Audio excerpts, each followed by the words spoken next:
Hello and welcome to this week's edition of the National Podcast, normally recorded in our studio at the Bishopbriggs Media Centre, currently recorded from our volunteers' homes. To keep in touch with us, use our social media platforms, Facebook, Instagram and Twitter, which are all at Q and Review.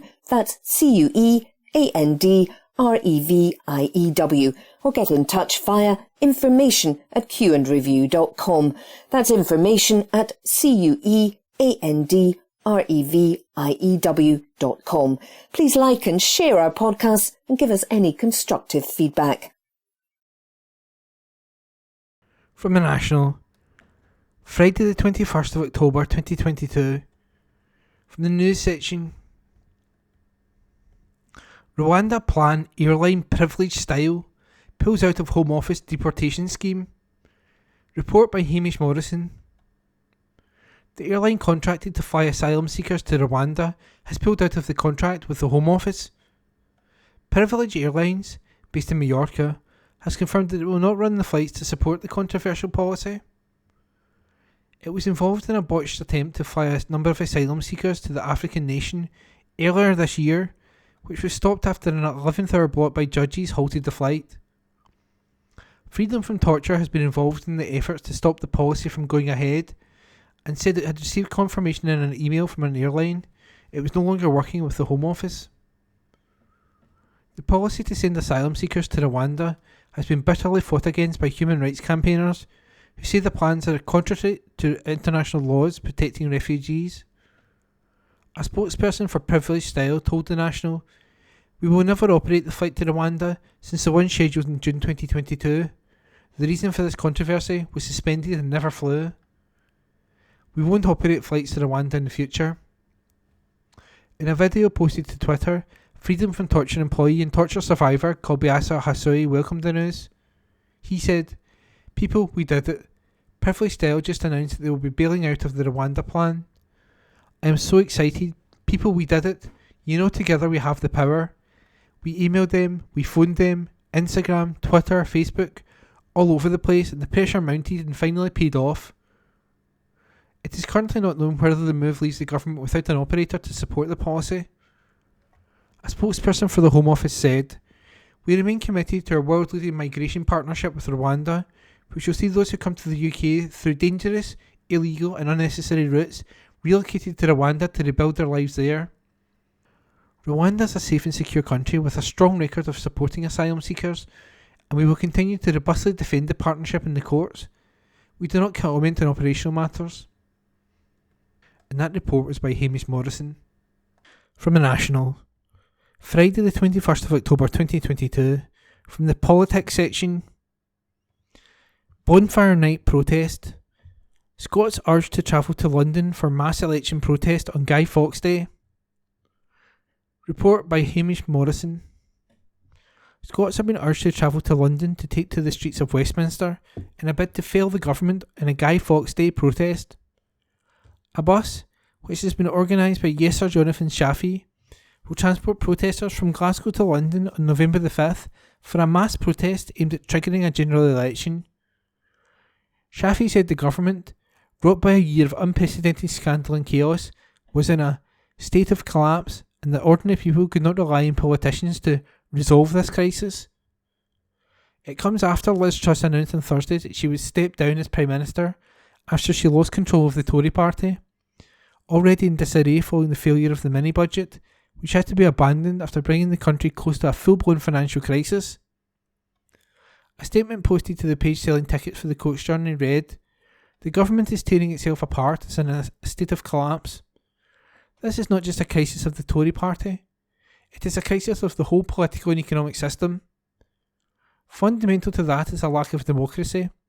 As the drama unfolds on our television screens, people face a dark cost of living emergency. It cannot be left to the politicians to try to resolve this crisis. We need a huge display of people power in favour of democracy and to oppose yet more austerity being thrown at the working class communities up and down the land. It is time to bring this government down."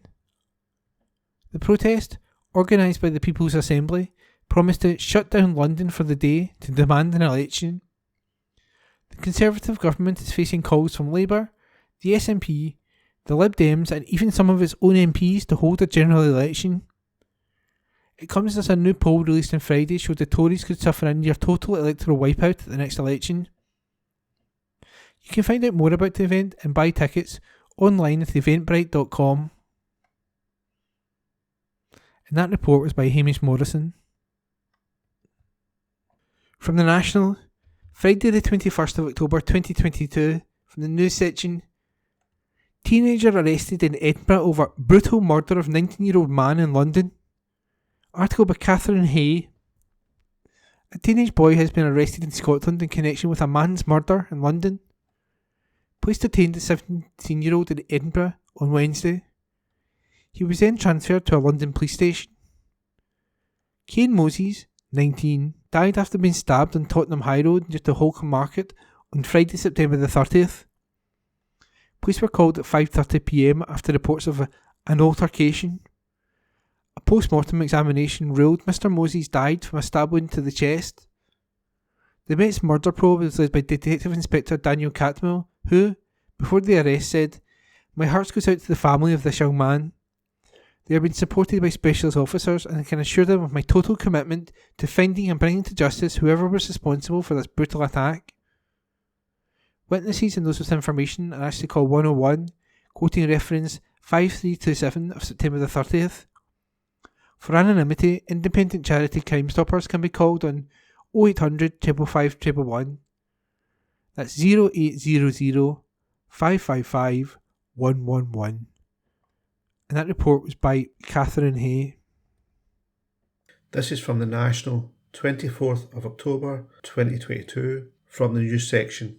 BBC News presenter Martine Croxall taken off air over Boris Johnson reaction. Article by Kieran Doody. BBC News presenter Martine Croxall has been pulled off air following a potential breach of impartiality on Sunday evening, according to reports. Croxall was presenting the papers on Sunday evening when she seemingly laughed at a joke aimed at former Prime Minister Boris Johnson after he pulled out of the Tory leadership race. The PA news agency understand she has now been taken off air following the potential breach. During her introduction to the programme, which started at 10:30pm on Sunday, around 90 minutes after Boris Johnson pulled out of the Tory leadership race, Croxall said, "Well, this is all very exciting, isn't it?" adding, "Am I allowed to be this gleeful? Well, I am." In her first question to our guest, she also remarked, "Can we even show you the front pages just yet? Have they arrived?" No, they haven't arrived. It's all a little bit, lastminute.com, isn't it? Because all the front pages were probably out of date by the time we received them. Some viewers, including several Tory MPs, reacting to a clip on social media, complained it displayed bias. A statement from the broadcaster said BBC News is urgently reviewing last night's edition of the papers on the news channel for a potential breach of impartiality. It is imperative that we maintain the highest editorial standards. We have processes in place to uphold our standards, and these processes have been activated. That article was by Kieran Doody. From the National, 24th of October 2022, from the news section. Probe launched into Chris Pincher over scandal which saw Boris Johnson quit, by Hamish Morrison. A probe has been launched into the sex pest accused former Tory whip whose scandalous resignation triggered the collapse of Boris Johnson's government. Chris Pincher is now officially under investigation over allegations which he denies he groped a man in a private members club in London earlier this year. The former Tory Deputy Chief Whip, who dramatically quit his government role on June the 30th after allegedly assaulting two fellow guests at the exclusive Carlton Club in London the evening before, is under investigation by the Parliamentary Commissioner for Standards. Catherine Stone opened an investigation on October 20, citing actions causing significant damage to the reputation of the House as a whole or of its members generally. Pincher was the Tory MP for Tamworth in Staffordshire, but now sits as an independent in the Commons after the Conservative whip was removed following a formal complaint to the parliamentary watchdog that examines allegations of bullying, harassment or sexual misconduct. The Independent Complaints and Grievances Scheme reportedly dropped the complaint in the first instance because the alleged incident did not occur on the parliamentary estate. It has now confirmed an investigation will take place. Stone, the Commissioner for Standards in Parliament, is responsible for alleged breaches of the Commons Code of Conduct. Pincher's bombshell resignation triggered a fresh wave of controversy just days after the launch of an investigation into whether the former Prime Minister had lied to Parliament over the Partygate scandal. But Johnson's government ploughed on until ministers began to grow concerned over the changing story coming out of Downing Street about who knew what and when about Pincher. It emerged that Johnson had previously promoted Pincher during his time at the Foreign Office, despite being aware of similar and unresolved allegations about the MP. Sajid Javid, then Health Secretary, announced he would quit on July 5th, followed seconds later by ex-Chancellor Rishi Sunak, triggering a tsunami of resignations. A mountain of ministers and other officials resigned in the ensuing exodus from government, and Johnson was forced to announce his intention to quit on July 7th. He would not officially step down until September the 6th. The article was by Hamish Morrison. From the National, Monday the 24th of October 2022, from the comment section, Kirsty Strickland, God knows what next PM is promising to God knows who. There is a strong possibility we could learn as early as today which new Prime Minister will be foisted upon us. The rules of the hastily arranged contest mean that only those hopefuls who can garner the support of at least 100 of their colleagues will make it onto the final ballot. At present, and I accept that trying to predict what's happening within the Conservative Party at the moment is a task only the most dedicated sociopath is qualified for, it looks as though Rishi Sunak will make it through. Whether we will see the coronation or contest will depend largely on the whims and wants of Boris Johnson and his deluded fandom. The first candidate to declare was Penny Mordaunt. The frontrunner, Rishi Sunak, who already has more than 100 MPs publicly backing him, only deigned to inform the public of his intention to stand yesterday. At some point, the Conservative Party has to reach peak stupidity. There has to be a limit to the number of outrageous stunts it is allowed to pull and the depths of which it is content to sink. To be clear, we're talking about the next Prime Minister of the United Kingdom. This person has been chosen at a time of extraordinary economic and political instability, caused by the incompetence of the previous Tory Prime Minister, who was chosen for us and chucked out before she'd even finished her probationary period. Only the Tories can take an already unfair and undemocratic process and somehow conspire to make it even less so. The two who have the best chance of winning the contest have conducted their campaigns behind closed doors. They are promising God knows what to God knows who, and the public is told simply to wait and see what happens. To her credit, and we're really scraping the barrel here, at least Penny Mordaunt has the guts to announce her campaign early and agree to be interviewed by journalists.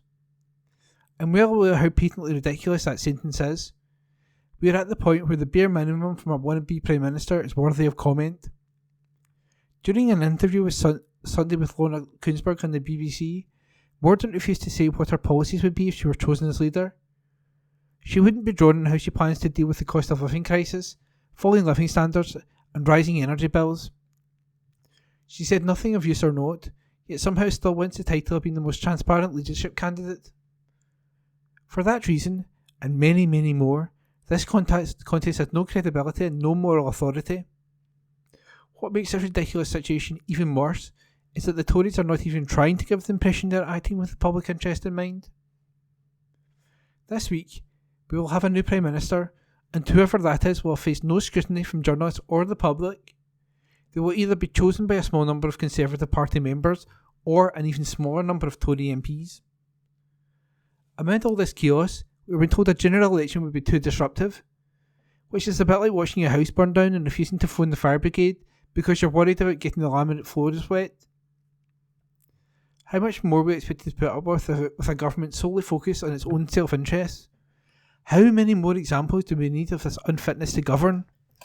Last week, we heard a lot about the so-called grown-up Tories who are waiting in the wings to save the day. I wonder, are these the same grown-ups who stood back and watched Boris Johnson trash parliamentary standards? The ones who let him break things without consequence, and only intervened when he turned his attentions to breaking their party? Some of the Tory MPs who publicly expressed their lack of confidence in Johnson during the dying hours of his premiership now claim what the country really needs right now is to bring back Boris. Forget choosing your next Prime Minister, you couldn't trust these people with a pair of toddler safety scissors. The next few days are going to be dominated by the ongoing Tory psychodrama. But in many ways, it has never mattered so little who our next Prime Minister is. We already know that anybody chosen from and by that bunch of rotten, self-centred careerists won't be fit to hold high office. Forget the lies and spin about seeking stability. If they wanted stability, they would call a general election. They won't, of course, because they know that when the time comes for us to have our say on the record in government, our verdict will be as conclusive as it is brutal. And that was a comment piece by Kirsty Strickland. From the National, Tuesday the 25th of August 2022, from the news section, foods prices skyrocket by up to 65% in 1 year, ONS data shows. Report by Xander Eliards. The prices of staple foods in UK supermarkets have gone up by as much as 65% in the past year, according to new data from the Office for National Statistics, ONS. The ONS figures, collated from millions of prices across supermarket websites every month, suggest that the price of pasta has gone up by 60% in the past 12 months. The price of tea has risen by 46%, bread by 38%, and biscuits by 34%. Vegetable oil prices have risen by a massive 65% over the past year, with a spike of 46% over just the past 5 months. The ONS further said that 4 grocery items had seen the prices fall over the past year: orange juice by 9%, beef by 7%, sugar by 0.3%, and rice by 0.2%. The highly experimental data looked at any changes in the cost of 30 different food staples from September 2021 to September 2022, scraping around 1.5 million prices from supermarket websites every month. The ONS said that while there is a lot of variation at the individual item level, overall the lowest prices of the 30 everyday items weighed by retailer an item rose by 17% in the year to September 2022. This, it is noted, was broadly similar to the trend in the equivalent official measure of inflation for food and drink, which showed a 15% rise in prices over the past year. The ONS also revealed data which found that more than 7 in 10 people using prepayment meters have been finding it hard to afford their energy bills at the start of October. The figures show over half, 55%, of disabled adults reported finding it difficult to afford their energy bills, and around a third, 36%, found it difficult to afford their rent or mortgage payments, compared with 40% and 27% of non-disabled people, respectively. The data body said that the figures used new data sources and near real-time surveys to give fresh insights into exactly how prices are changing at a detailed level and which groups of people are most affected by recent changes in the cost of living. Alison Thewlis, the SNP Shadow Chancellor, said that people cannot go on like this. The Glasgow Central MP said, "The Tories have been a disaster for the economy. With every day, more damage unfolds, showing Scotland needs independence to escape the constant crisis of Westminster control. Under the Tories, inflation has run out of control, mortgage rates are at their highest since the financial crash, and energy bills have more than doubled. We cannot go on like this. There must be a general election so voters can have their say in the way forward." After a decade of Tory cuts and Brexit damage, the UK already had the worst levels of poverty in North West Europe, and many families were struggling to get by on stagnant incomes. Now this Tory economic crisis has become a full-on emergency.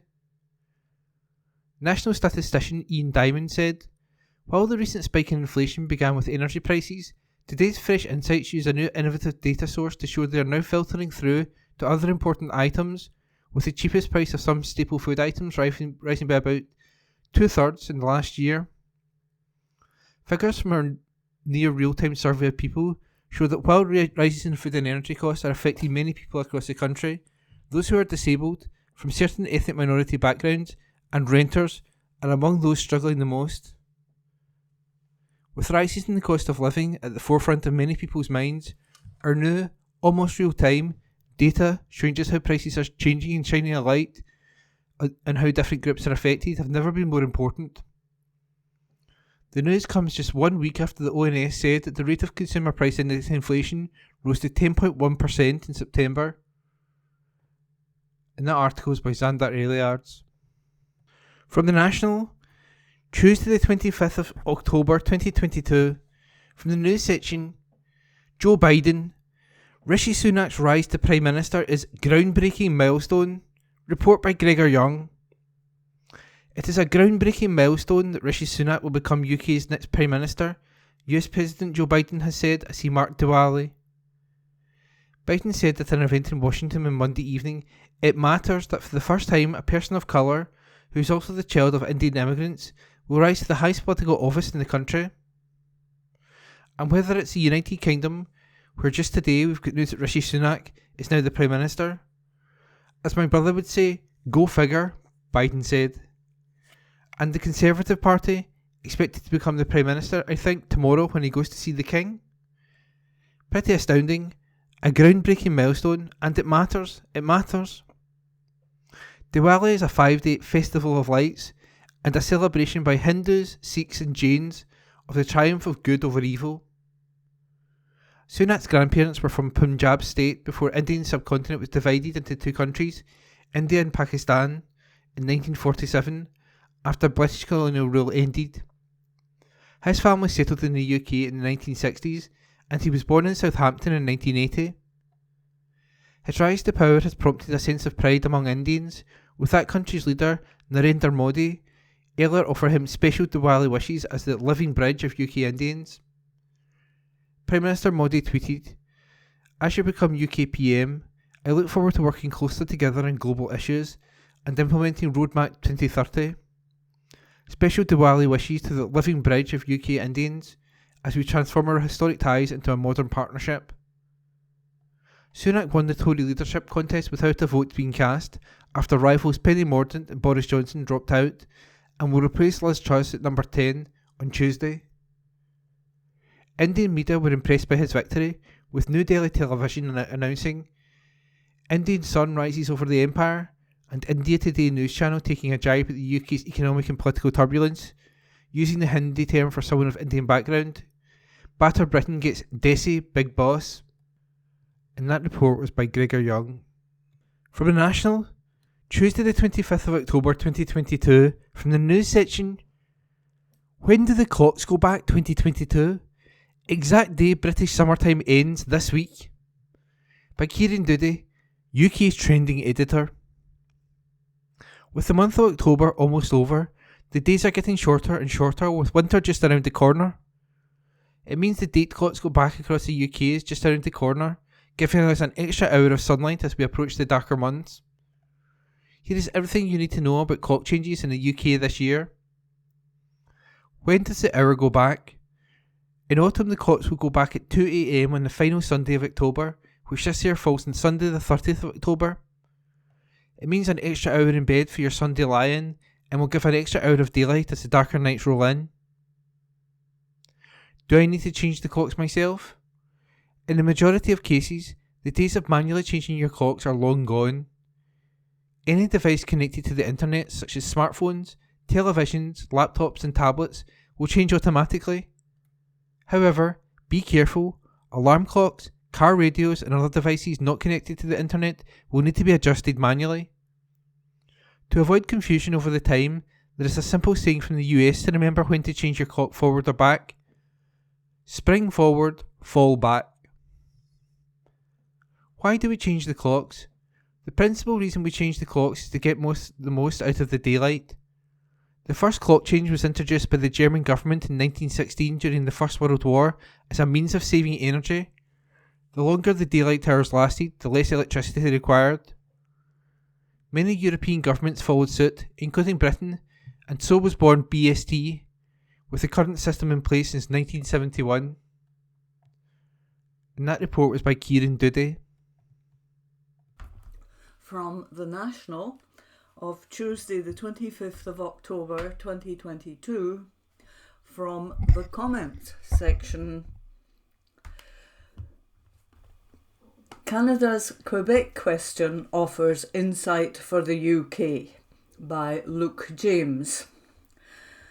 A pro-independence party seeking a second referendum becomes the official opposition in the House of Commons amid economic turmoil which ended 2 terms of majority Conservative government. That would be the astonishing outcome of a UK general election if one were held today according to current polling. It's a scenario that one SNP MP simply laughed off when I raised it with them this week, but one taken seriously enough by Conservatives to mean there won't be an election anytime soon. If there was a general election tomorrow, which of course there won't be, we'd be a smaller party than the SNP, Conservative MP Sir Charles Walker told the BBC this week. And they might well take such a humbling prospect seriously because, as unlikely as it seems, there is precedent for exactly that scenario. Back in October 1993, the Bloc Québécois became the official opposition in the Canadian Parliament's lower house, also known as the House of Commons, after a watershed election in which the Progressive Conservative Party were swept from office after 9 years in power, amid discontent among voters of their handling of a global economic downturn. The Bloc had been formed just 2 years earlier to represent Quebec's interests at federal level by formerly Conservative MPs in response to the failure to deliver on constitutional reform known as the Meech Lake Accord, which would have handed greater autonomy to Quebec. Winning half of the vote in Quebec and 54 of Canada's 295 seats in their first electoral test, the Bloc's influence was increased by the emergence of another new party, Reform, which further splintered Conservative support and left the Bloc as the second largest force in the Commons. What happened next gives as close an insight as is possible to gain on how such a scenario could play out in the UK, and it's one that might provide some reassurance for those south of the border. I think people outside Quebec found the situation weird and anomalous, Professor David Cameron of the University of Toronto told The National. But fairly quickly, as I recall, there was an adjustment to the new reality. The Bloc did not seek to disrupt Parliament or bring its business to a grinding halt. The current month and talk of Quebec nationalists might bring to the minds of many Canadians the October crisis of 1970, during which the country's Prime Minister, Pierre Trudeau, had sent the military onto the streets of Quebec in response to the kidnapping and murder of a federal government minister by the extremist Front de Libération du Québec. The Bloc's founder and leader, Lucien Bouchard, couldn't have been further removed from that image.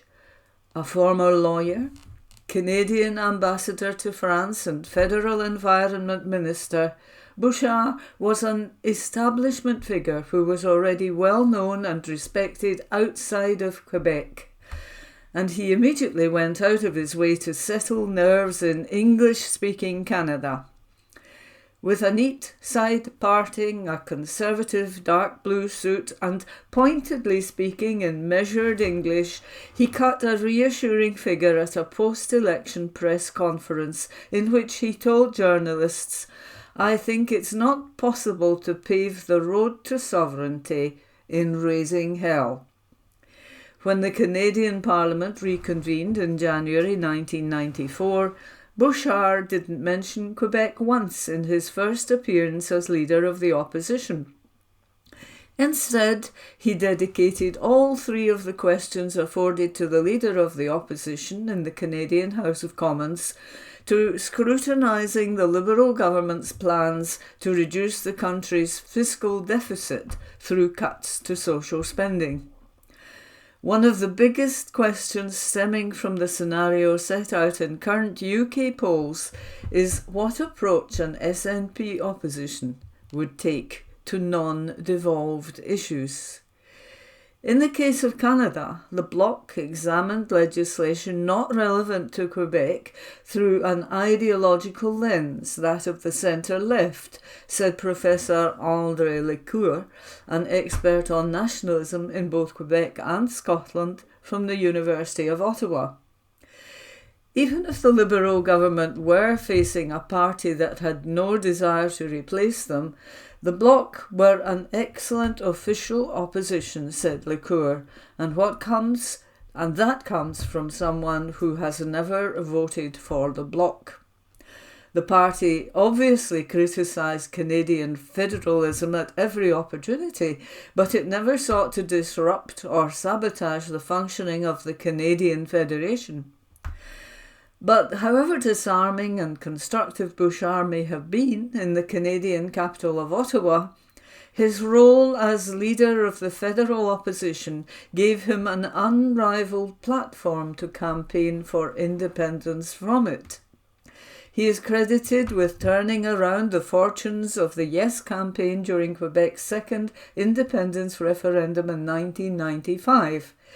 The shift in momentum this time around was caused primarily by the decision of Quebec's Premier, Jacques Parizeau, to turn over principal leadership of the flagging Yes side to Lucien Bouchard, leader of the Separatist Party in the federal government, reported the Washington Post at the time. The leader of the Canadian opposition took the Yes campaign within 55,000 votes of victory, but the referendum nonetheless ended in a second defeat, the consequences of which are still playing out today. Bouchard went on to replace Parizeau as the Parti Québécois Premier of Quebec. But 3 decades after his federal breakthrough, independence barely figured as an issue in the Quebec elections earlier this month, and bringing history full circle, the Parti Québécois has been usurped as the country's dominant political force by a conservative split from it founded by one of Bouchard's own former ministers. A cautionary tale, as much for the SNP then, as for the Conservative Party. This article was by Luke James from The National of Tuesday the 25th of October 2022. From the comment section, Jerry Hassan, defeating this present vision of Toryism is far from a sure thing. The Tory shenanigans of the past week beggar belief, but they are about more than personalities and Tory soap opera. They fully demonstrate the moral implosion of the Tories, the UK's limited democracy, and the decline of government and politics. Rishi Sunak is the UK's first Premier of Asian heritage. He becomes Prime Minister, having given no interviews, with no scrutiny of his plans, no mandate, and little legitimacy. After Liz Truss's weak win through gaining 81,326 Tory members' votes, we face a Sunak reign after he was rejected in the same contest 7 weeks ago, with the support this time of apparently 200 Tory MPs. The Tory selectorate is getting smaller and smaller with each contest, and if they keep up this continual contraction, at some point they will eventually return to the feudal nature of the Tory magic circle, which produced leaders from soundings and gave the country Harold Macmillan and Alec Douglas Hume. Boris Johnson remains unrepentant. Such is the debased state of right-wing commentary that Tim Stanley of the Daily Telegraph compared his prospective return to that of Napoleon, ignoring that he was a dictator and emperor and met his fate at Waterloo. Robert Peston noted that 7 weeks on the back benches, much of which in reality has been spent abroad on holiday and undertaking speaking engagements, was hardly biblical penance, observing that, quotes, his hero Churchill was in the wilderness for a decade before redemption.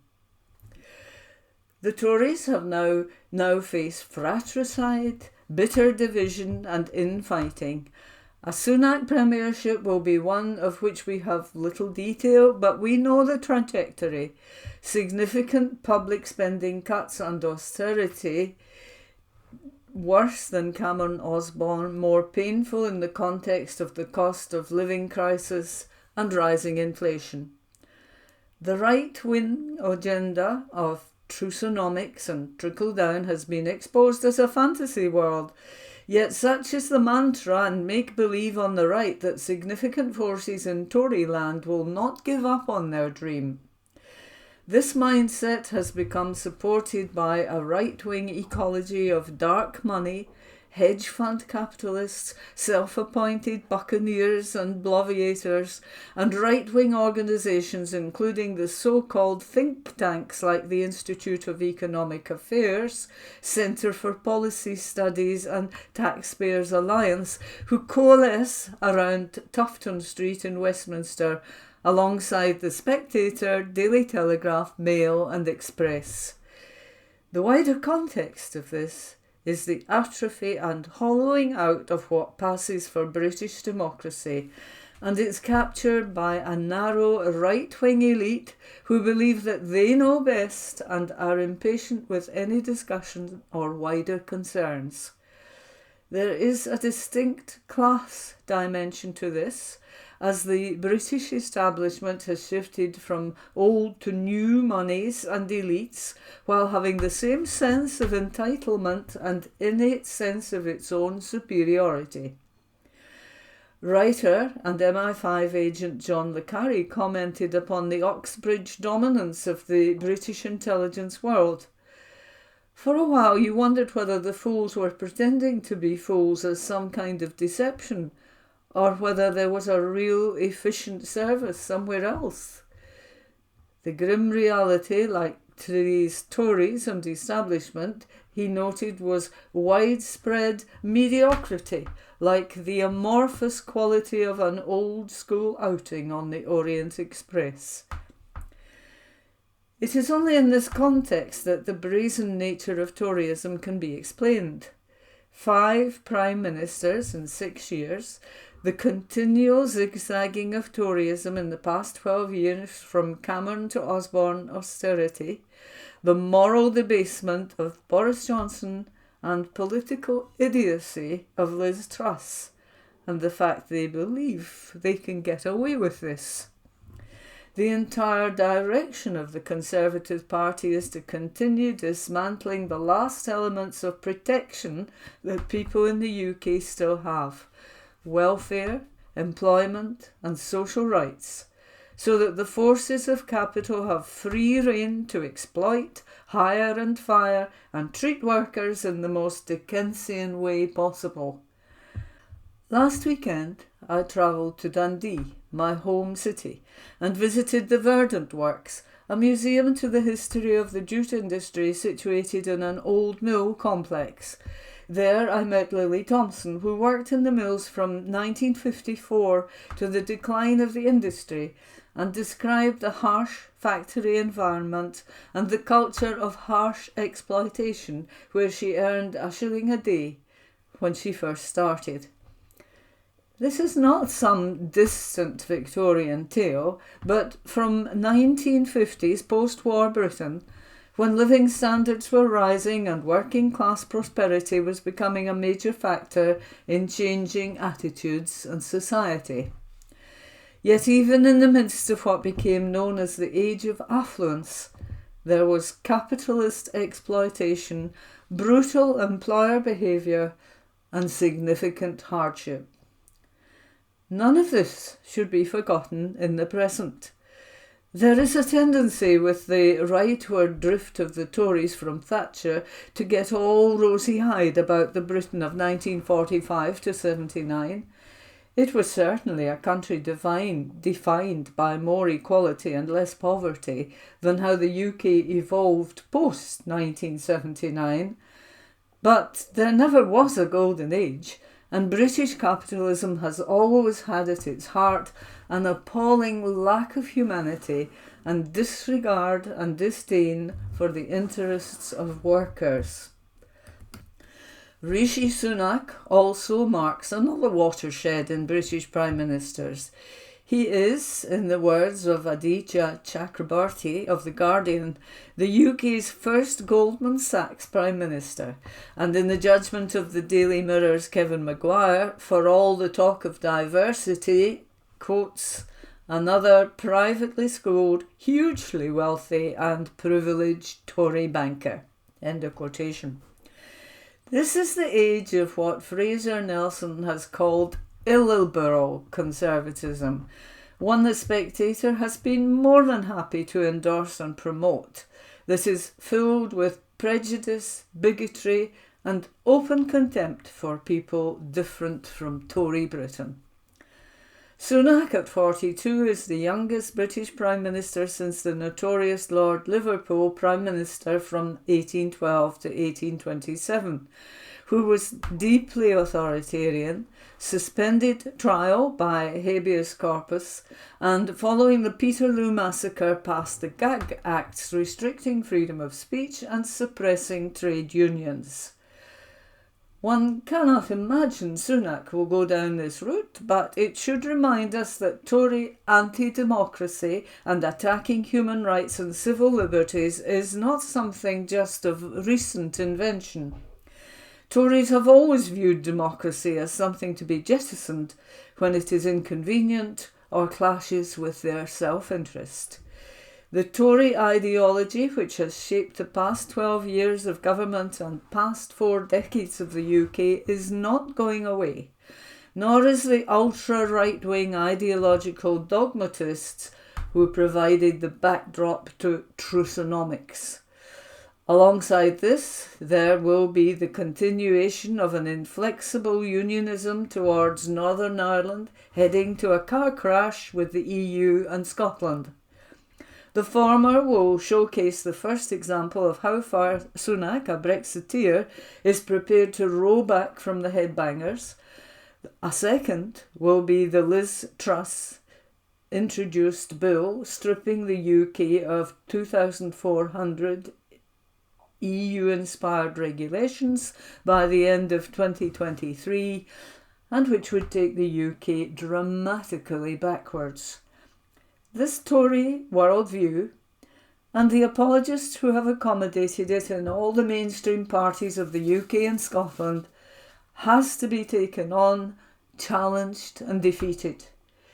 Its economic conceit and deception have been able to get away with so much due to the concentrations of power and influence at the heart of the unreformed British state, which, despite everything, Labour cling to, along with Brexit.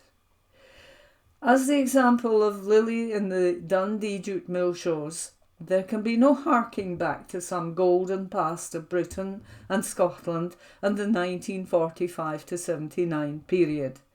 We have to embrace the future, name the conservative order which has in Tory circles misgoverned the UK and peddled the economic interests of a narrow class as uncontested. The Toryship is in rocky waters, but defeating its influence across the political spectrum, including in Scotland, is not a given. This article was by Jerry Hassan. From The National, Tuesday the 25th of October 2022, from the sports section.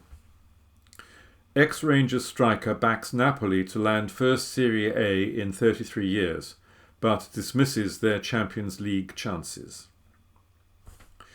Former Rangers striker Marco Negri has predicted that Napoli can maintain their impressive start to the season and win their first Serie A title in 33 years, but dismissed their chances of lifting the Champions League.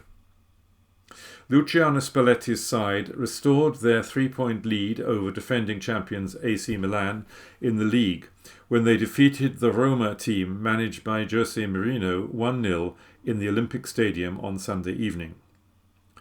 The Stadio Diego Armando Maradona outfit have now gone 11 games undefeated in the Italian top flight in the 2022-23 campaign, and their supporters are hopeful they can prevail for the first time since 1990. Negri believes that Giovanni Di Lorenzo and his teammates are capable of doing so, but thinks winning the Champions League is beyond them, even though they have won their first 4 Group A matches and are on top of their section. Napoli only won 1-0 against Roma on Sunday night, he said, as he looked ahead to their game against Rangers tomorrow evening. But Roma are a tough team. They had a very solid game at the back, and Roma didn't have any real scoring chances. It's still early in the season, but I think they can win Serie A. They have quality in every position, they have a player who can make a difference, and they have an excellent manager. Every player on the pitch knows what they have to do. I think they can maintain their start. I think the only problem they have is that the league will stop next month when the World Cup is played. It is almost as if they have 2 seasons in one. When you are flying, when you are on fire, you want to play every week. You don't want to stop. But for me, they are the favourites for the title. Asked if he thought Napoli could win the Champions League for the first time in their history, Negri said, "I don't think so. I believe they will go forward in the knockout rounds, but I still believe there are 4 or 5 teams who are stronger than them right now. They beat Liverpool comfortably in their group game in Naples early this season, but I still believe Liverpool, Manchester City, PSG and Bayern Munich are stronger." This article was by Matthew Lindsay.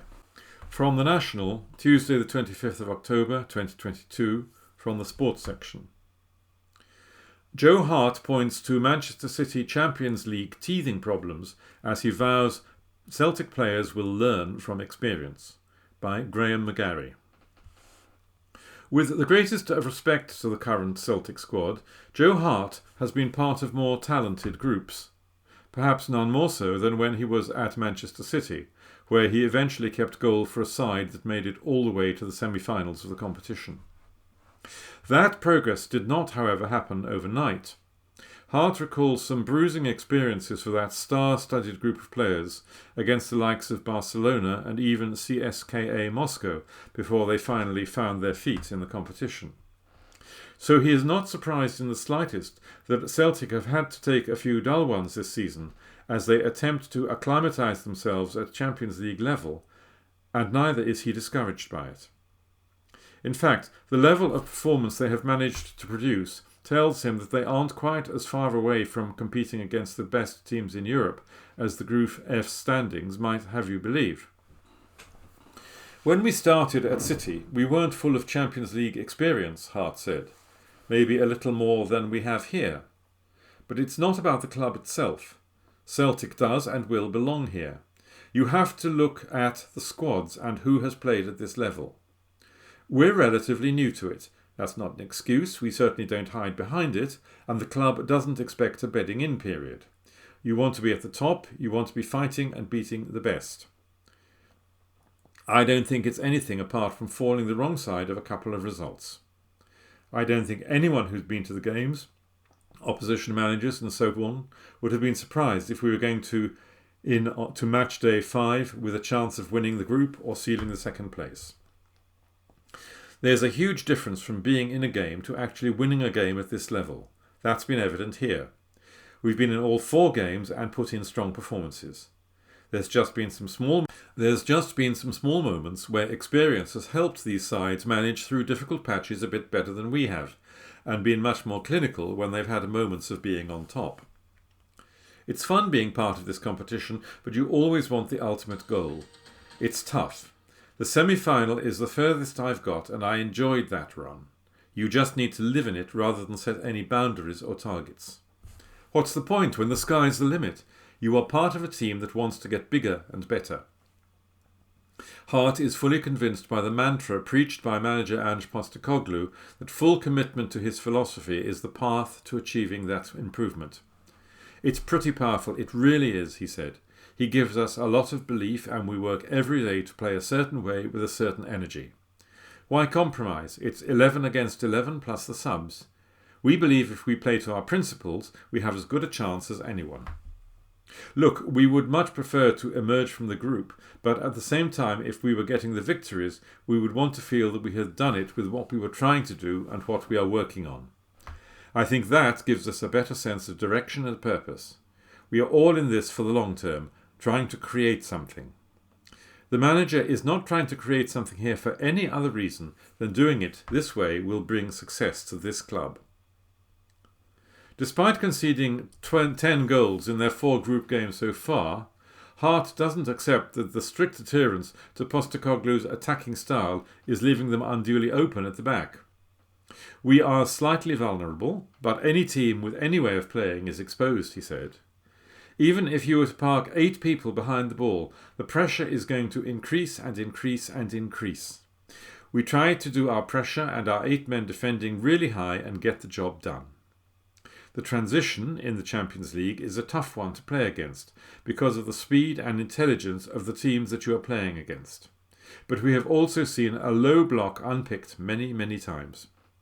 Teams can get really hurt playing the low block. There are teams that have specialised in it over the years. Atletico Madrid springs to mind. But for them to do that, that's not something they just do for the Champions League. Just like we work, they would work on that every day. That's their identity. That's what they do. That's what they believe in, and that's why they get results. That's why us doing what we do constantly, we feel will get us results. That article was by Graham McGarry. From The National, Tuesday the 25th of October 2022, from the sports section. Rangers warn they have to tame a monster, the Georgian genius who Napoli fans have dubbed Kvaradona, by Matthew Lindsay. He may never have been a Napoli supporter as such when he was a boy growing up in Italy, but seeing Diego Maradona in action for Gli Azzurri still had a profound effect on Marco Negri. Maradona was one of the reasons that I started to play football, said the former Rangers striker yesterday. I was very young when he joined Napoli, but I would watch him playing for them on TV. He was very, very special and inspired me and a lot of other kids as well. When I would play on the street with my friends, I would pretend that I was Maradona. I would dream of being as great as him one day, but there's no way that was ever going to happen. He was just too good. Sadly, I never got the chance to play against him, but I did get to see him in the flesh. I came through the youth development system at Udinese. I was in their stadium when Maradona played for Napoli and Zico played for Udinese.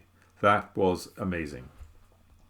For Negri and so many others of his generation, there never has been and never will be anyone to touch El Diego.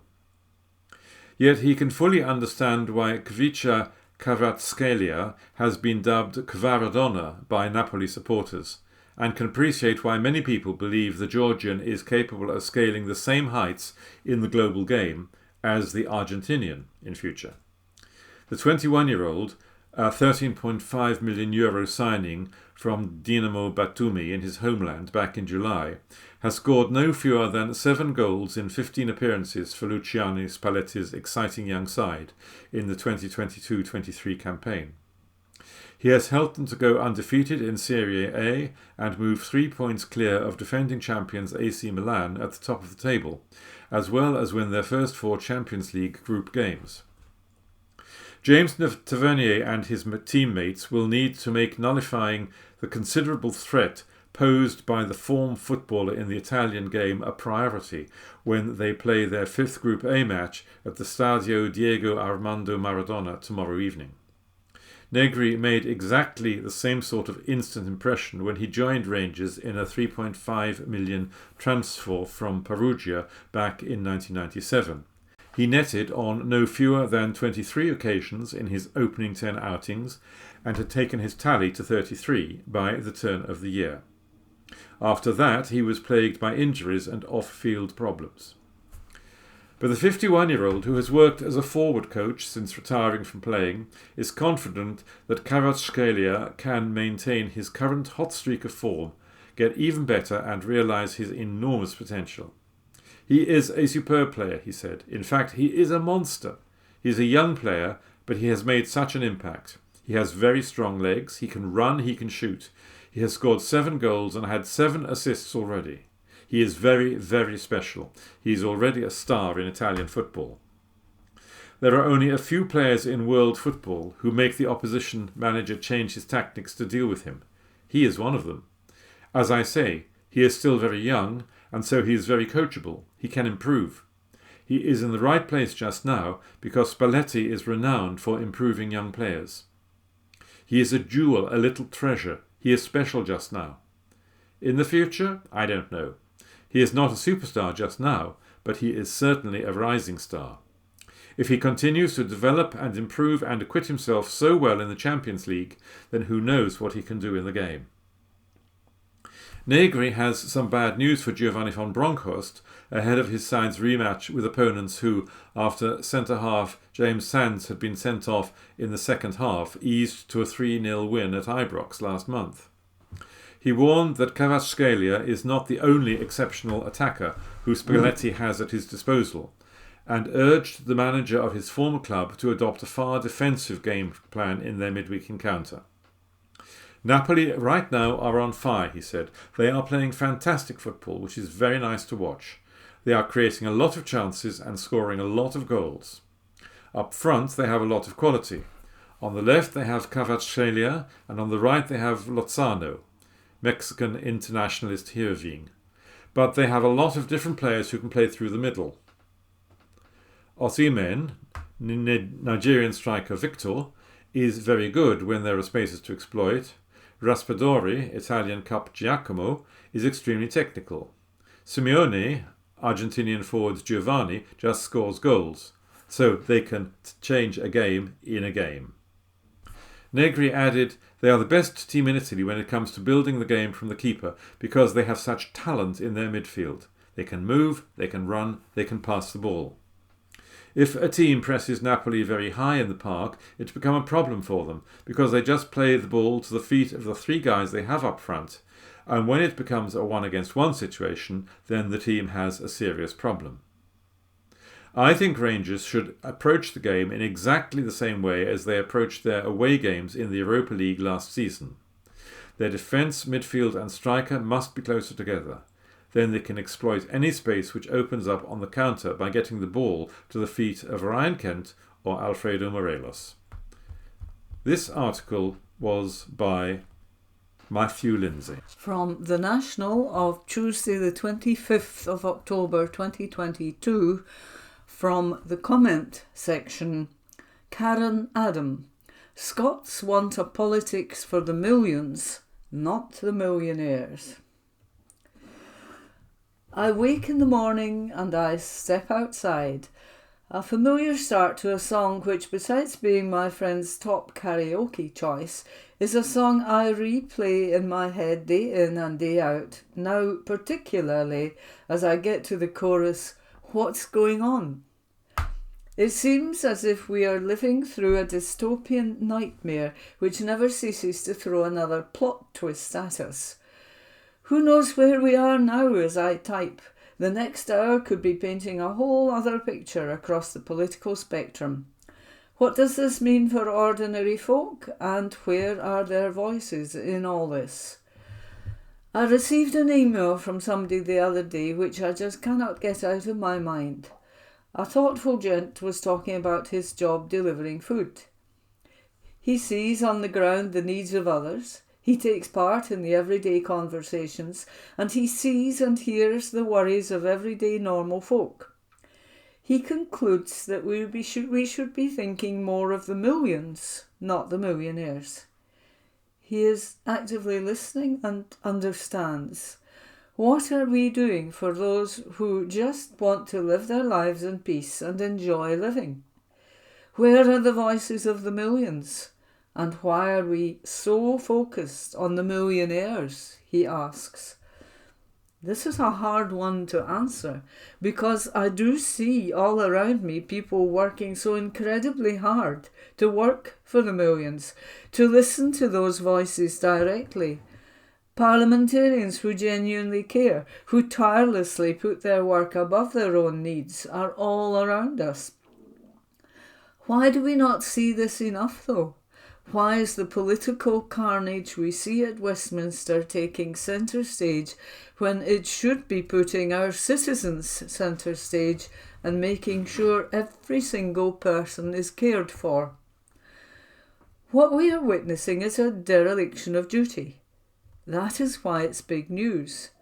What we are seeing not only silences the voices of the millions, but it highlights the millionaires playing their dangerous games and in turn puts ordinary people off engaging in politics, as they see it as a sham.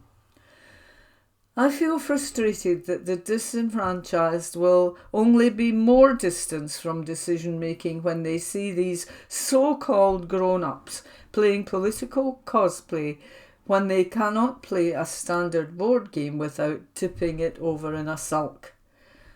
I had a bit of experience this past week in keeping my cool while playing a game, a breakout game. The premise is that you are locked in a room with teammates. You must find clues around you and figure out how to unlock the room. It was a bit like the Crystal Maze. This was a birthday outing for my son, and I was the only adult in a room of 5 boys aged 11. It was an experience, that's for sure. Listening was the most essential part to winning, in my opinion. That did not go quite to plan, not because they were not team players, but because they were more explorers than listeners. In a team situation, when trying to solve issues, listening to each other is key. If we only ever want to go off and do our own solving in a silo, we have a problem. We got locked in. It was fun and hilarities were experienced, but also, most importantly, a good life lesson on teamwork and listening was highlighted. We must listen to the voices of all before concluding, or we miss vital information. Is it a touch too Black Mirror for me to suggest that prime ministerial candidates are locked in a room and the winner is the one who solves the riddle, a riddle set by the public, like how to look after humans successfully? A task I am not sure the UK government would take at all seriously. I experienced that mistreatment of people during a Department for Work and Pensions, DWP, assessment for a family member last week.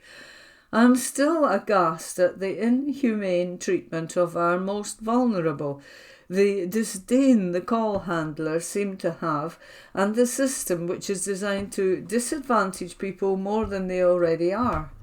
People who are sick, disabled and mentally vulnerable are treated as a financial burden. I had emails pouring in after a tweet in which I described the experience. From all over the UK, people got in touch, and I'm just so sorry that not everyone will get the opportunity to deal with the Scottish social security system. I have dealt with it. And my goodness, it is a whole other experience, and it certainly does have fairness, dignity and respect at its heart. This was set up by the Scottish Government to have the voices of users at its core, a listening exercise carried out to ensure real solutions and a delivery fit for purpose for the millions. Teamwork and problem solving are not what we are seeing right now at the UK political level, and it's only getting worse. We are seeing the millionaires playing, but not listening. Meanwhile, folk are sanctioned for being late for DWP appointments and left without money for weeks, and folk who take home a wage are still struggling to heat their homes and put food on the table. All the while, these privileged contenders for power seem to take nothing seriously apart from themselves. What is going on when vulnerable people are asked if they can wipe their own bums over the phone by a cold-toned stranger to judge financial entitlement? But Liz Truss can scoop up £115,000 a year for life for 6 weeks' work as the worst Prime Minister in history. Next time, at the ballot box, remember those who served the people and not those who served themselves. The millions, not the millionaires. This article was by Karen Adam. From The National, Wednesday 26th of October, from the news section. Cut health spending to fund police force, Union Chief tells Scottish Government, by Hamish Morrison. Health spending should not be protected at the expense of Police Scotland's budget, the head of the Officers' Union has said as the force faces crippling austerity measures. Callum Steele, the General Secretary of the Scottish Police Federation, warned Police Scotland is standing on a financial precipice if expected cuts to its budget go ahead, which MSPs were warned could see officers pulled back from critical services like community policing. He said the Scottish Government could not protect the health budget on the basis it would mean making deeper cuts to other parts of the state. Steele, who represents about 98% of cops in Scotland, said police officers picked up the slack from the cash-strapped ambulance services and working as pseudo-emergency mental health officers. Massive cuts forecast.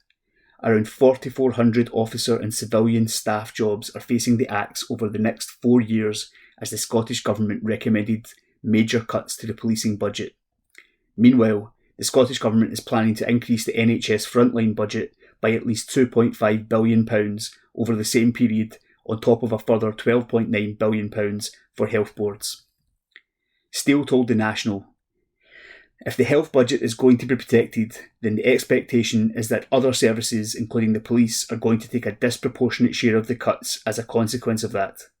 But that will have a far greater impact on all of the other services than if the services were to take a fair share of the cuts together. At this time, police officers are effectively pseudo-community mental health practitioners. They're emergency mental health responders. They're also picking up the slack in the function of paramedics, and all of the individuals that are not currently getting service from health will still look to the police service to perform that function." He told the BBC's Good Morning Scotland that the Scottish Government should spend less on the health service to protect Police Scotland. He said he recognised the constraints on the Scottish Government's budget caused by devolution and said he would not make calls on the UK Government to increase public spending because he operated in the here and now. It comes after MSPs heard on Wednesday of the mammoth stress on Police Scotland's budget, with one SNP politician describing the warnings as stark. Even the future of the 101 non-emergency call service is being questioned, senior officers told a Holyrood committee. Police Scotland's Deputy Chief Officer, David Page, set out the impact of inflation on the force's budget, saying there were very, very difficult decisions ahead.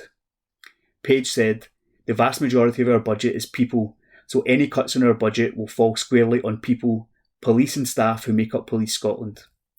We're looking at things like having to pull back from the types of policing we do at the minute because we don't have the bodies to do it, to be quite frank. Things like community policing, campus cops, which incidents do we attend in terms of road policing. Saying the police often have to pick up the slack from other government agencies, he added, our ability to answer 999 calls, it will be slowed. The 101 service, do we continue with that? If we don't continue with the 101 service, all that will do is shift people into dialling 999. Response policing, digital forensics and public protection are all areas which will be squeezed, he said.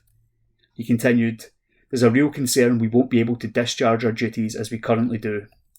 The SNP's Fulton McGregor said the official's statements had been the starkest he had heard in his 6 years at Holyrood. We need to sit up and take note, he added. Justice Secretary Keith Brown said our largely fixed budgets and limited fiscal powers means the UK government needs to provide the Scottish government with sufficient funding to support public services and the economy in these difficult times. We have already made difficult choices to support pay offers in 2022-23, and rightly so, as our police workforce deserve this.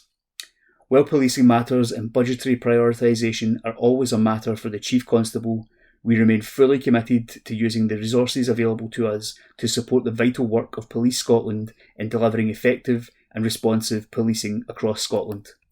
We will work with justice organisations including Police Scotland and the Scottish Police Authority to develop and coordinate their delivery plans in response to the high-level spending review allocations.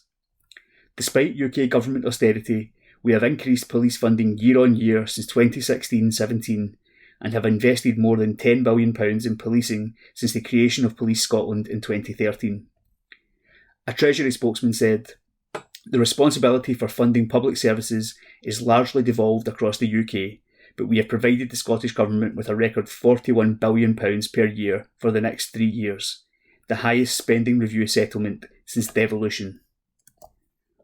Written by Hamish Morrison. From the National, Thursday the 27th of October 2022. From the news section, Nicola Sturgeon responds to reports that Glasgow's Lun Fung is front for Chinese police. By Hamish Morrison. Police are aware of allegations a secret Chinese police operation has been run from a Glasgow restaurant, the First Minister has confirmed. Nicola Sturgeon told MSPs on Thursday she had discussed with the Chief Constable of Police Scotland a report in the Times which claims Lun Fung in Sauchiehall Street is used as a front by the Chinese government, who use it as an unofficial police station. The manager of the restaurant denied the reports when approached for comment by the paper. Spanish human rights group Safeguard Defenders earlier this year released a list of 110 suspected secret cop shops run by the Chinese government across the world. Greens MSP Ross Greer asked the First Minister about the accusations, which he noted were raised just days after staff at the Chinese consulate in Manchester assaulted a pro-democracy protester. He said, "Yesterday the Dutch government finally confirmed they are launching an investigation into the existence of undeclared Chinese state police bases across Europe, bases being used to attack dissidents and pro-democracy activists." The report that prompted this investigation confirmed that one of these bases is located in Glasgow. This comes just days after the Chinese consulate in Manchester dragged a protester inside the gates of the consulate, where he and his staff then assaulted him. And after reports of students in Edinburgh who come from Hong Kong being targeted and intimidated by those associated with the Beijing regime. He asked to know if action was being taken by Scottish authorities to probe allegations against the restaurant, as well as to combat the wider intimidatory tactics of the Chinese government. Sturgeon replied, "I agree that these reports are deeply concerning, and I want to be very clear that we take them extremely seriously. Any foreign country operating in Scotland must abide by Scottish law. The Scottish Government fully supports individuals' rights to free speech, freedom of expression, and that is also an extremely important principle. Obviously, these matters require to be fully and properly investigated, and it would not be appropriate for me to go into too much detail, but I do know, and I know this is the result of a conversation I had just yesterday with the Chief Constable, that the police are aware of these reports. Of course, the police are operationally independent, and it will be up to them to determine what investigations would be appropriate, but they are aware of this, and I would repeat that those reports do require to be treated extremely seriously. The National understands police are not investigating reports of criminality in relation to the allegations." Speaking afterwards, Greer added, "We must take a zero-tolerance approach to dictatorships like the one in Beijing, using their diplomatic presence here to harass and abuse pro-democracy activists and their families." A Home Office spokesperson said the department does not give detail on potential security threats, and added, "Reports of undeclared police stations operating in the UK are of course very concerning and will be taken extremely seriously. Any foreign country operating on UK soil must abide by UK law. The protection of individuals in the UK is of the utmost importance, and any attempt to illegally repatriate individuals will not be tolerated." And that report was by Hamish Morrison. From the National, Thursday the 27th of October 2022, from the news section, Shell more than doubles third quarter profit to £8.2 billion, by Adam Robertson. Oil giant Shell added almost $10 billion in extra profit as gas prices remained high. The business said that its adjusted earnings more than doubled to $9.5 billion, £8.2 billion, in the last 3 months to the end of September when compared with the year before. Profits are down compared with the company's second quarter, where it made $11.5 billion. The company made big gains from selling expensive gas in the third quarter of the year, offsetting part of the fall in oil prices. Chief Executive Ben Van Beurden said, "We are delivering robust results at a time of ongoing volatility in global energy markets." Shell is now 9 months into what is said to be the company's most profitable year. Vladimir Putin's invasion of Ukraine pushed European gas prices to an all-time high as the price of oil soared internationally. Between April and June, Shell reported record profits of over £9.8 billion. In total, it has reported £25 billion in 2022, which is more than double the amount it made over the first 9 months of 2021. In May, Rishi Sunak introduced a windfall tax on oil and gas companies operating in the North Sea. However, this has not stopped Shell from handing out billions of dollars to its shareholders this year. Critics of Sunak's plan have said that they did not go far enough.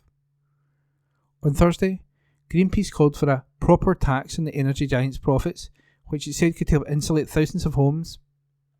While Shell continues to bank billions, how many more households need to be forced into fuel poverty before the government wakes up? The only way to address the interlocking cost of living, energy security and climate crises is a street-by-street rollout of home insulation, combined with a massive lift in ambition for renewable energy, the campaign group's UK Senior Climate Advisor Charlie Cronick said. Liberal Democrat leader Sir Ed Davey said, "The Conservative government's refusal to properly tax those eye-watering profits is an insult to the families struggling to pay their energy bills." Even the CEO of Shell has admitted that oil and gas companies should be taxed more to help protect vulnerable households. Friends of the Earth Scotland's oil and gas campaigner, Freya Aitchison, said the announcement showed the scale of pain being inflicted on people struggling with rising energy costs. She said, "The announcement of yet another obscene profit for Shell shows the scale of the pain that these companies are inflicting on the public.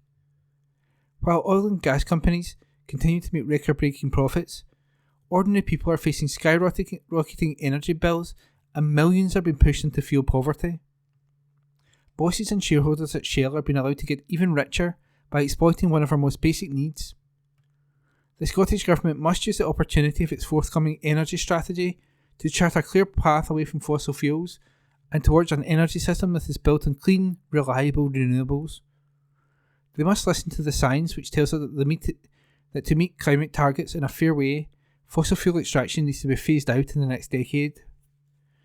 Van Beurden continued, "We continue to strengthen Shell's portfolio through disciplined investment and transform the company for a low-carbon future. At the same time, we are working closely with governments and customers to address their short and long-term energy needs. Today we are announcing a new share buyback programme resulting in an additional $4 billion of distributions, which we expect to complete by our Q4, fourth quarter 2022 results announcement. The news comes following a warning from the head of the National Grid, who warned British households that blackouts could be imposed between 4 p.m. and 7 p.m. on really, really cold winter weekdays. Pettigrew said January and February are the months when blackouts are most likely. And that report was by Adam Robertson. And that was this week's The National Podcast, normally recorded in our studio at the Bishopbriggs Media Centre, currently recorded from our volunteers' homes with the publisher's kind permission. Thanks for listening.